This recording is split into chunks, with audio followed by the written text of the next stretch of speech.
আমি এর আগেও নিয়েছি, ঠিক আছে। তো সত্যি খুব ভালো। অনেকে বলেছে যে সেরকম একটা ভালো হবে না বা কোনো মশলা টশলা সেরকম দেবে না, কিন্তু সত্যি খুব ভালো লাগছে, যার জন্যই কিন্তু আজকে আবার এসেছি সেকেন্ড টাইম। একদম সেকেন্ড টাইম। আপনি কি ট্রাই করেছিলেন?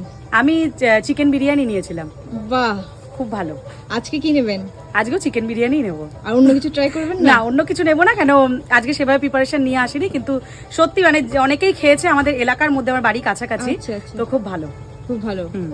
বাহ, সামনে কিন্তু বলেই দিয়েছে খুব ভালো। আমি তোমাকে ওনাকে শিখিয়ে দিই, বুঝতে পারছো যে না ওনাকে হ্যাঁ বলো, অনেকে বলেছে আমি নাকি কাস্টমারকে পয়সা দিয়ে নিয়ে আসি, আর যত ফুড ব্লগার ইউটিউবার তাদের কোন কি পয়সা দিয়ে নিয়ে এসে ভিডিও করে পোস্ট করো। কোথায়? আমাকে তো টাকা দাওনি তুমি। কেন অনেকে বলছি নাকি আমি নাকি ইউটিউবারদের ভাড়া করে নিয়ে আসি, যত তোমার নাকি সবাই খেতে আসছে যত কাস্টমারকে পয়সা দিয়ে নাকি তোমার কিনে নিয়ে আসি। পয়সা দিয়ে কি কিনে আনা যায় কাউকে? সে তুমি ছিলে আর আজকে তুমি সেই আছি, সেই একই আছি আমি।